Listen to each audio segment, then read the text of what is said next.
ABP news आपको रखे आगे। अस्पताल लोगों की जिंदगी बचाने के लिए होते हैं, लेकिन जब अस्पताल ही मौत का कारण बन जाए तो सवाल पूछना जरूरी हो जाता है। पिछले 5 सालों में देश के अलग अलग शहरों में अस्पताल में आग लगने के कारण 50 से ज्यादा लोगों की मौत हो चुकी है और सबसे ताजा घटना महाराष्ट्र के भंडारा में हुई। और देखिए, चौंकाने वाली बात तो यह कि अस्पताल में आग से मौत की इन घटनाओं की वजह सिर्फ और सिर्फ लापरवाही होती है।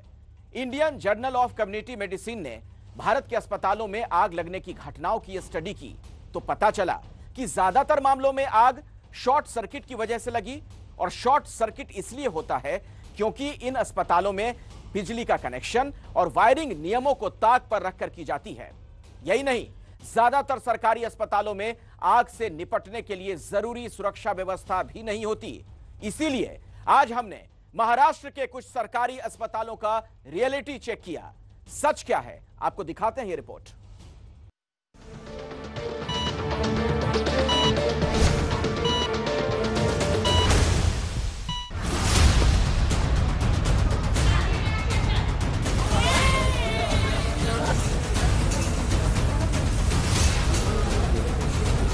वो जिला सामान्य अस्पताल है जहां पर ये घटना घटी है।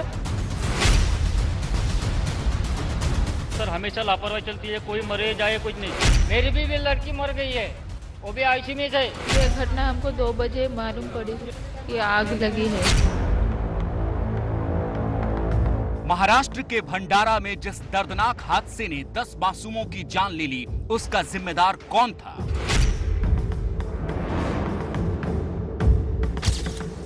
जिन बच्चों ने अभी ठीक से आंख भी नहीं खोली थी, उन्हें मौत के अंधेरे में सुला देने वाला कौन था? जब भी कोई ऐसा हादसा होता है तो अपनी कमियां छिपाने के लिए सरकारी तंत्र कुछ समय के लिए सक्रिय हो जाता है और फिर सब कुछ पहले की तरह चलने लगता है। जैसे पालघर के इस अस्पताल में हुआ।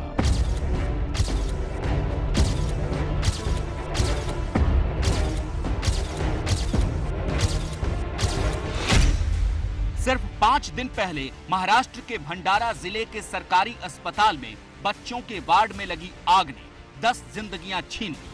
उन बच्चों को बचाया जा सकता था अगर अस्पताल में आग से निपटने के लिए जरूरी इंतजाम होते, पर अफसोस तो इस बात का है कि भंडारा की उस जानलेवा लापरवाही के बाद भी सिस्टम सोया हुआ है और उसी तरह के एक और हादसे का इंतजार कर रहा है।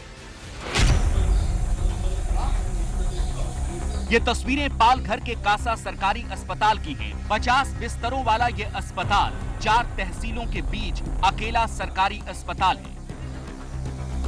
ग्रामीण क्षेत्र के लोगों के इलाज के लिए ये एकमात्र विकल्प है। एबीपी न्यूज की टीम यहां ये देखने पहुंची कि अगर भंडारा जैसी दुर्घटना यहां भी हो जाए तो कितना तैयार है ये अस्पताल। आग से निपटने की तैयारी के नाम पर हमें यहां नवजात शिशुओं के वार्ड के बाहर एक फायर एक्सटिंग्विशर यानी अग्निशमन यंत्र लगा दिखा। इसी तरह लेबर रूम के बाहर भी आग बुझाने वाला एक सिलेंडर टंगा नजर आया। इस तरह से पूरे अस्पताल में अलग अलग जगहों पर कुल 15 सिलेंडर लगे हुए, पर आग से निपटने के लिए क्या इतना इंतजाम काफी है? नेशनल बिल्डिंग कोड के मुताबिक हर 12 मीटर पर अग्निशमन यंत्र होना चाहिए। बाहर की तरफ खुलने वाले इमरजेंसी गेट, फायर अलार्म और वाटर स्प्रे लगे होने चाहिए। इमारत के ऊपर 20,000 लीटर क्षमता वाला ओवरहेड टैंक होना चाहिए और बिल्डिंग के चारों तरफ 6 मीटर चौड़ी सड़क हो जिससे दमकल की गाड़ी आ सके। तो जब हमने इन पैमानों पर पालघर के इस अस्पताल की पड़ताल की तो मालूम चला कि यहाँ सुरक्षा के नाम पर सिर्फ दिखावटी इंतजाम किए गए हैं। आग से निपटने के लिए इस अस्पताल में कोई फायर फाइटिंग सिस्टम नहीं है। सब डिस्ट्रिक्ट हॉस्पिटल में फायर ब्रिगेड या उनके अनुषंगिक जो भी चीज़ें हैं वो वहाँ पे नहीं है और ये बहुत ही बड़ा हॉस्पिटल है। इसके ऊपर बहुत सारी बहुत बड़ा एरिया डिपेंड है। तो आगे जाके ऐसी दुर्घटना न घटे इसके लिए जल्द से जल्द इसका ऑडिट होकर यहाँ पे फायर ब्रिगेड की अच्छी व्यवस्था करनी चाहिए। स्थानीय जनप्रतिनिधि और सामाजिक कार्यकर्ता कई बार इस सरकारी अस्पताल की कमियों को लेकर शिकायत कर चुके हैं। यहाँ काम करने वाले कर्मचारी भी मानते हैं कि बार बार कहने के बावजूद अस्पताल में आग से निपटने के लिए जरूरी इंतजाम नहीं किए गए हैं। अस्पताल के गेट पर ही अवैध निर्माण किया गया। इनकी वजह से किसी दुर्घटना की स्थिति में फायर ब्रिगेड की गाड़ियों को अस्पताल तक पहुंचना भी मुश्किल है। फायर का तो अपने इधर है, लेकिन वो सेंट्रल फायर का है वो तो नहीं बनाया है ना उन्होंने। और वो ये हॉस्पिटल तो मतलब बीच में है ना, सबके मिडल में है, तो आजू बाजू सब ये है ना, सब दुकान बिगन व्यापारी लोग के सब ये है, तो कुछ भी हो सकता है। अगर फायर हो गया तो इधर गाड़ी बीड़ी आने की होगी फायर ब्रिगेड की, तो वो पार्किंग भी नहीं है, कंजेस्टेड एरिया है। नियम तो ये भी कहता है कि अस्पताल के लोगों को फायर उपकरण चलाने की ट्रेनिंग दी जानी चाहिए, लेकिन ऐसा तब होगा जब अस्पताल में पर्याप्त संख्या में कर्मचारी होंगे। पालघर का ये अस्पताल सिर्फ 3 डॉक्टरों के भरोसे चल रहा है, जबकि यहाँ आसपास के 50 से 60 गांव के लोग आते हैं। यानी किसी हादसे की स्थिति में यहाँ न जरूरी सुरक्षा इंतजाम है, न पर्याप्त डॉक्टर। पालघर के बाद हमारी टीम नासिक के सिविल अस्पताल पहुंची। इस अस्पताल में इलाज के लिए अच्छी सुविधाएं हैं, आधुनिक उपकरण हैं, लेकिन आग से निपटने के इंतजामों के मामले में अस्पताल पूरी तरह फेल दिखा। यहाँ नवजात बच्चों के लिए बने स्पेशल न्यूबॉर्न केयर यूनिट के बाहर हमें 2 फायर सिलेंडर दिखाई दिए, लेकिन उन्हें रखने के लिए कोई स्टैंड नहीं था। वो जमीन पर ही रखे हुए थे। इन दोनों सिलेंडर के अलावा पूरे अस्पताल में ऐसी कोई चीज नहीं मिली जिसे देखकर ये कहा जा सके कि अस्पताल में आग से निपटने का कोई इंतजाम किया गया है। पड़ताल में पता चला कि इस अस्पताल में 2018 के बाद से फायर ऑडिट नहीं हुआ है, यानी लगभग 2 साल से अस्पताल में आग से निपटने के लिए कोई नया इंतजाम नहीं हुआ। महाराष्ट्र के इन अस्पतालों का ये हाल तब है जब भंडारा की घटना के बाद राज्य सरकार बड़े बड़े दावे कर रही है। महाराष्ट्र के मुख्यमंत्री उद्धव ठाकरे घटना के अगले दिन खुद भंडारा के अस्पताल पहुंचे और उसके बाद उन्होंने राज्य के सभी अस्पतालों के फायर ऑडिट का निर्देश दिया। बीएमसी ने मुंबई के 14,500 निजी और सरकारी अस्पतालों का फायर ऑडिट शुरू करने की बात कही। पर सवाल है कि क्या ये सारी कार्रवाई अब सिर्फ दिखावे के लिए की जा रही है? आखिर क्यों अब तक ये अस्पताल बिना किसी सुरक्षा इंतजाम के चलते रहे? भंडारा के जिस अस्पताल में आग लगने से 10 बच्चों की मौत हुई, उसे लेकर पहले से सवाल उठ रहे थे। आरटीआई कार्यकर्ता विकास मदनकर का दावा है कि उन्होंने 2018 में ही इस मामले में अस्पताल से सवाल जवाब किए थे। इसके बाद मई 2020 में अस्पताल ने स्वास्थ्य विभाग को पत्र लिखकर अग्निशमन व्यवस्था के लिए 52 लाख रुपए मांगे, लेकिन वो मिले नहीं। 2018 में 12/10/2018 को माहिती मांगी थी कि आप समझो आग लगी दवाखाने में, कुछ ऐसा इंसिडेंट हुआ, क्योंकि जिले का बहुत बड़ा हॉस्पिटल है भंडारा के जिले में। यहाँ पूछा था कि फायर सेफ्टी हाइड्रेंट, उन्होंने कहा मुझे माहिती थी रुग्णालय में अवेलेबल नहीं है। फायर सेफ्टी स्प्रिंकलर सिस्टम वो भी अवेलेबल नहीं करके दिया उन्होंने। स्मोक अलार्म, ये भी स्मोक अलार्म बहुत बेसिक चीज़ है, वो भी होना चाहिए थी, वो भी इन्होंने क्या अवेलेबल नहीं है। जब उनको माहिती मांगी थी तब भी थोड़ा सा भी उन्होंने ये करते तो आज इतनी बड़ी जो दुर्घटना घटी है भंडारा जिले में वो नहीं होती। साफ है कि अगर समय रहते प्रशासन और सरकार कदम उठाता तो 10 बच्चों की जान बचाई जा सकती थी। अभी भी जांच के नाम पर इस मामले की लीपापोती करने की कोशिश हो रही है, क्योंकि जांच के आदेश के बाद से अब तक कई बार जांच कमेटी के नाम बदले जा चुके हैं। शुरुआती दौर में ही जांच कमेटी में बार बार बदल किए जाने की वजह से न सिर्फ जांच शुरू होने में देरी हुई, बल्कि जांच कमेटी में नागपुर के फायर एक्सपर्ट्स की जगह मुंबई के फायर एक्सपर्ट्स को शामिल किए जाने की वजह से और भंडारा और मुंबई के बीच सैकड़ों किलोमीटर का भौगोलिक अंतर होने की वजह से जांच में आगे भी नई बाधाएं खड़ी हो सकती हैं। जांच में हो रही इसी देरी का नतीजा है कि घटना के 5 दिन बाद भी न कोई एफआईआर दर्ज हुई, न किसी दोषी पर कार्रवाई हुई। यह मौत नहीं, यह हत्या है। इस घटना को 60 घंटे से अधिक समय बीत चुका है। अब तक किसी जिम्मेदार लोगों पर एफआईआर इस महाराष्ट्र की सरकार ने दर्ज नहीं किया। नैतिकता के आधार पर जिम्मेदार मंत्री का अब तक इस्तीफा आया। क्या कर रही है महाराष्ट्र की सरकार? जिस आंखों की पट्टी आपकी कब खुलेगी? इस मामले में एफआईआर दर्ज कब होगा? कब तुम्हारे मंत्री इस्तीफा देंगे? यह हमारा सवाल है। डॉक्टर केवल 1 घंटा घूमने के लिए आते हैं हॉस्पिटल में। वहां पे मैं कहा कि आईसीयू में कोई नहीं था, लॉक करके आईसीयू लेकर बाहर सो गए थे और आईसीयू में कोई नहीं था और लाइट का भी फ्लक्चुएशन था। मैं समझता हूं सरकार इस केस को दबाना चाहती है। पीडब्ल्यूडीचे लोक होते, इलेक्ट्रिकल इंजिनियर्स होते। मी सगळ्यांना सांगितलेलं आहे की तुमच्या जिथे जिथे तुमची केंद्र आहेत, म्हणजे हॉस्पिटल असेल, छोटं मोठं जे काय असेल, त्या त्या ठिकाणी हे तुमचं वायरिंग वगैरे बरोबर आहे की नाही, त्याच्यामध्ये काही बदल करण्याची आवश्यकता आहे का? कधी जी वायरिंग केली जाते त्याच्या क्षमतेपेक्षा जास्त इक्विपमेंट्स त्याच्यावर लावलेले आहेत का? आणि सगळ्या ठिकाणी जे आहे फायर एक्सटिंग्विशर्स जे आहेत ते व्यवस्थित आहेत की नाही? सवाल सिर्फ भंडारा के अस्पताल का नहीं, सवाल तो उन तमाम सरकारी अस्पतालों का है जहां अभी भी लोगों की जान खतरे में है और सिस्टम सोया हुआ है। Justice delayed is justice denied, ऐसा कहा जाता है। 10 मासूमों की जान जाकर 5 दिन हो गए, लेकिन कोई भी प्राथमिक कार्रवाई नजर नहीं आ रही है। अब आरोप भी शुरू हो चुके हैं। ज्यादातर जांच में जैसे होता है वैसे राजनीति के तले ये दब न जाए, बस यही मंशा है। उसे पूजा जाता है जिस गंगा को भारत में मां की तरह पूजा जाता है, जिस गंगा की एक बूंद से पापों के नाश होने की मान्यता है, वो गंगा नदी, वो मां, वो मोक्षदायिनी अपने अस्तित्व की लड़ाई क्यों लड़ रही हैं? क्योंकि सिस्टम को फर्क नहीं पड़ता। सच पर आंकड़ों का पर्दा पड़ जाता है।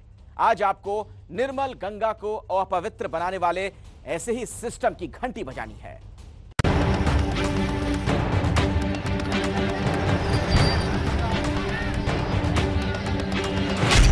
आचमन करना तो छोड़ दीजिए, ये हाथ पैर धोने लायक नहीं है। जहाँ पर ये फेना आ रहा हो नालों के पानी के रूप में, उसमें डुबकी कौन लगाएगा?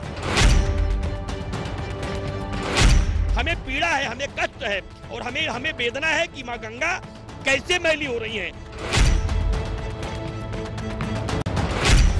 विश्व का माना हुआ तीर्थ स्थान, यहाँ आए पानी स्वच्छ न मिले और ये हालत दिखे पानी का, कौन स्नान करेगा?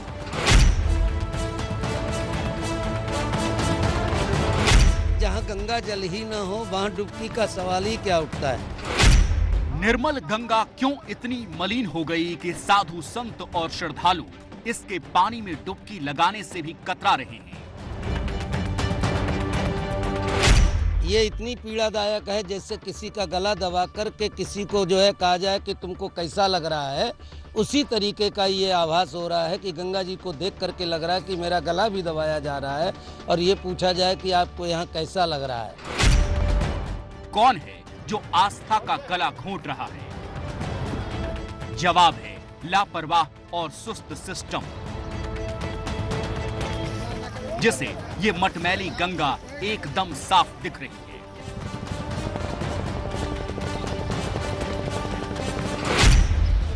ये देखिए पानी काफी क्लियर है। जी जी ठीक है, अभी हमने किनारे से ही लिया है, मेन स्ट्रीम से लेना होता है। इस जहरीले पानी में कोई कमी नजर नहीं आ रही, क्योंकि अगर कबूल कर लिया कि पानी गंदा है, अगर मान लिया कि पानी जहरीला है, तो कई सवालों के जवाब देने पड़ेंगे। जो दावा किया गया है वो एकदम निराधार है और पूर्णतः असत्य है। ऐसा कहीं किसी दिन भी नहीं प्रतीत हुआ कि काला ये रंग है। कई झूठ बोलने पड़ेंगे, पानी एकदम क्लियर हो जाएगा। मगर क्या कोई झूठ गंगा की इस तस्वीर के सच को छिपा सकता है? जो जल बहते हुए कानपुर की तरफ से आ रहा है, उसमें इस तरह से जगह जगह सफेद रंग के फेन उभर रहे हैं। पूरा जल जो है वो कहीं कहीं काला नजर आ रहा है, कहीं कहीं मटमैला नजर आ रहा है। और पिछले कई सालों में गंगा की ये हालत यहाँ प्रयागराज के लोगों ने, संत महात्माओं ने नहीं देखी थी। आगे कुछ भी हम आपको बताएं, उससे पहले सुनिए कि कैसे अपनी नाकामियों को छिपाने के लिए आपकी आंखों पर गलत जानकारियों की पट्टी बांधने की कोशिश होती है। पानी का जो मानक है नहाने योग्य है, वो कैटेगरी बी में आती है, उसके अनुरूप ही है। पानी बी कैटेगरी का होने का मतलब है कि वो नहाने लायक है, मगर लॉकडाउन के दौरान किए गए एक सर्वे के मुताबिक प्रयागराज में गंगा का पानी डी यानी सबसे खतरनाक श्रेणी में पहुंच गया है। वजह सीवेज ट्रीटमेंट प्लांट से प्रदूषित पानी को बिना शोधन के गंगा नदी में छोड़ा जाना, साथ ही बढ़ती आबादी भी प्रमुख वजह में से एक है। मेला शुरू होने से ठीक पहले भी यहाँ आने वाले गंगा जल की हालत में किसी तरह का कोई बदलाव नहीं आया है। यहाँ जो जल आ रहा है वो काफी प्रदूषित है और यहाँ आसपास जो नाले हैं, जो टेनरियां हैं, उनको बिना ट्रीटमेंट के यहाँ छोड़ा जा रहा है। इसी वजह से गंगा जल की ये हालत है। प्रयागराज में 14 जनवरी से माघ मेला शुरू होने वाला है। करोड़ों रुपए की लागत से श्रद्धालुओं के लिए व्यवस्थाएं की गई हैं,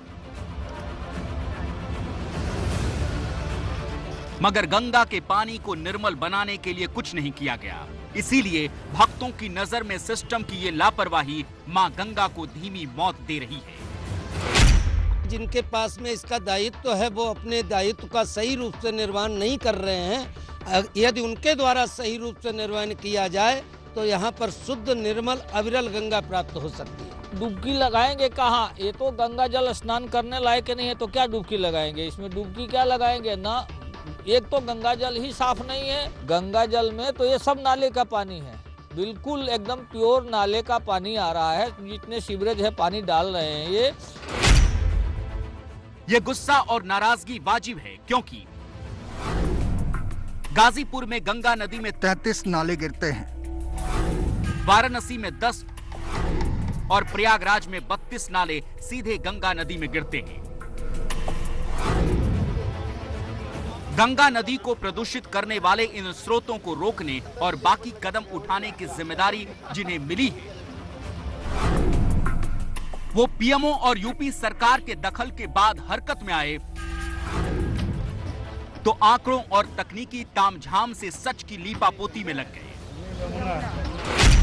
सीवर का पानी डायरेक्ट कहीं कहीं इलाहाबाद कानपुर में जो जा रहा है उससे नेचुरली पानी गंदा हो जाएगा, उसमें डिजोल्व ऑक्सीजन कम हो जाएगा, तो इसी कारण से उसका रंग काला हो गया है। अगर पानी की मात्रा बढ़ावे हैं और सीवर का पानी मतलब जो खराब पानी गंदे नालों का आ रहा है उसको रोक दिया जाए तो इम्प्रूव हो जाएगा। आप और हम समझ सकते हैं इस झूठ की मजबूरी। केंद्र स्तर से प्रेशर है, राज्य स्तर से प्रेशर है। संत महात्माओं ने खासी नाराजगी जताई थी। उसके बाद पीएमओ ने यहाँ के अफसरों से प्रदूषण कंट्रोल नियंत्रण बोर्ड से रिपोर्ट तलब कर ली थी। उत्तर प्रदेश सरकार ने भी इस मामले में जांच के आदेश दिए थे, लेकिन कहीं ऐसा बदलाव होता हुआ नजर नहीं आ रहा है। मगर नाकामी का सारा ठीकरा अधिकारियों पर ही क्यों फूटे? यूपी सरकार के इस वादे का क्या हुआ? 14 जनवरी प्रथम जो स्नान पर्व है तब तक हम वहाँ पर अविरल और निर्मल प्रवाह जो कुंभ के समय लोगों को शुद्ध और पवित्र गंगा जल मिला है उसी प्रकार से जल उनको उपलब्ध हो, इसकी जो आवश्यक कार्रवाई इसके लिए की गई। यूपी के डिप्टी सीएम का ये वादा जमीन पर तो नजर नहीं आ रहा, मगर गंगा को स्वच्छ और निर्मल बनाने वाले बाकी प्रोजेक्ट भी खस्ता हाल में हैं। गंगा नदी में सीवर यानी नाले का पानी सीधे न गिरे, इसके लिए सिर्फ उत्तर प्रदेश में 51 प्रोजेक्ट चल रहे हैं, जिसमें से सिर्फ 39% यानी 20 प्रोजेक्ट ही पूरे हुए हैं। 23 प्रोजेक्ट पर काम चल रहा है, 6 प्रोजेक्ट की टेंडर देने की प्रक्रिया चल रही है। सरकारी योजनाएं ठीक से लागू नहीं होती। अगर ठीक से लागू किया जाए, डिस्चार्ज बनाया जाए, इसके कैचमेंट के नदियों को भी ठीक किया जाए तो ये स्वच्छ हो जाएगा। जैसे लंदन में टेम्स रिवर हो गया, वहाँ पीने लायक पानी हो गया, तो वही हाल इसका है। इसको हम सुधार सकते हैं। उसके लिए हमें कानून का भी सहारा लेना पड़ेगा, पब्लिक की सहयोग चाहिए और सरकार की योजनाएं जो उसको ठीक से लागू करना पड़ेगा। जून 2014 में पीएम मोदी ने गंगा की सफाई के लिए एक महा प्रोजेक्ट की शुरुआत की। बजट रखा था 20,000 करोड़ का। तो फिर भी क्यों पहले से ज्यादा मैली होती जा रही है गंगा? इस सवाल का जवाब दे रहे हैं गंगा की सफाई के लिए संघर्ष करने वाले मां गंगा मिशन के मुख्य संयोजक रामजी त्रिपाठी।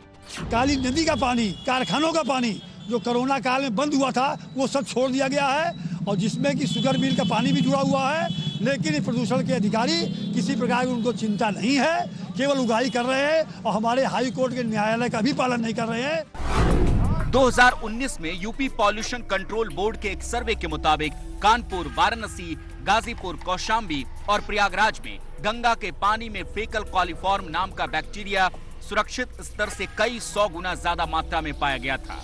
ये बैक्टीरिया पानी में ऑक्सीजन की मात्रा को बेहद कम कर देता है, जिसकी वजह से पानी के जीव मरने लगते हैं। ये इंसानों के लिए भी खतरनाक है। यानी कुव्यवस्था ने एक निर्मल नदी को न सिर्फ मलिन बना दिया, बल्कि गंगा के जल पर निर्भर इंसान और पानी के जीवों की जिंदगी को भी खतरे से भर दिया है। एबीपी न्यूज की राय है कि जल और नदियों के संरक्षण के लिए संजीदगी से सिस्टम काम करे, ये सुनिश्चित करने वाली फुल प्रूफ व्यवस्था तैयार हो। अधिकारियों, कर्मचारियों के परफॉर्मेंस का आकलन जमीनी स्तर पर किए गए कार्य से हो। लापरवाही या भ्रष्टाचार होने पर सख्त कार्रवाई।